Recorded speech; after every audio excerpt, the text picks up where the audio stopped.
I want to tell you about my girl, Sydney. She was our therapy dog, our courthouse dog. She would describe herself as the queen of the Center for Child Protection, and in fact, she was. When our kids come in here and they've experienced trauma, you know, their brain biology is very disrupted often. And so what dogs are able to do on a very deep level is to help with relationship, to help with kind of repetitive, consistent interactions. You think about humans and relationships with kids, adults, anybody else. We come with expectations. Even if it's just talk with me, engage with me. And sometimes our kids aren't ready to do that. And what does a dog do? They come and they lay down beside you, or they put their head in your lap, or they just sit close to you. Sydney had a way of finding the person in the room that needed her most and would just engage that person, whether it was a child or an adult, in a way that was appropriate. There was a little girl who was probably, I think she was 9, and you know, she was sexually abused by her mother's boyfriend. The case was headed to trial, and so the DA's office called the mom and said, "Can you bring her? Because we need to meet her." Mom took her up there, and when she walked in the room, she crawled under the table and refused to come out.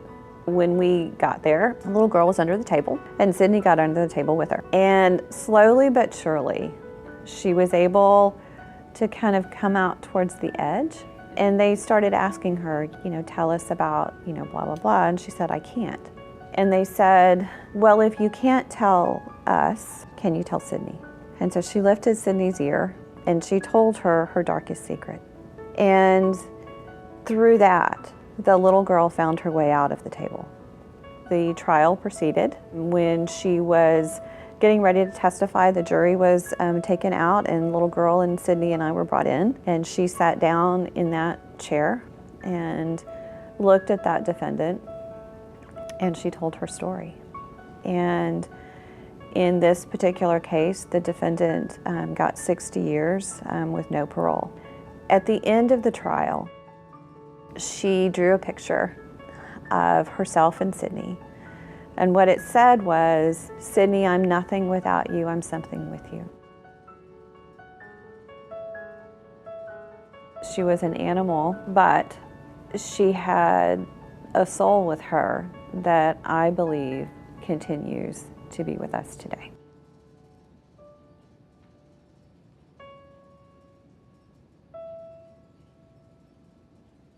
Mickler came to us in March of 2017.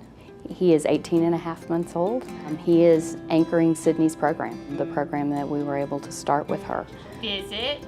We're gonna stay right there. He goes on the training that we do nationally. He is able to be a model, I think, for the program that we built and the program that Sydney started. And he's going to be our future. He will be able to do the same things that Sydney did, and I think with some of the training that we got as a result of bringing Mickler into our center, we'll be able to push that past what we've already been able to do with animal-assisted programs. Yes, good boy. Here at the center, our mission is to prevent the re-victimization and trauma of children as they go through this system. We believe that it's important for us to use every tool at our disposal to be able to reduce that trauma, to heal that trauma, to move forward.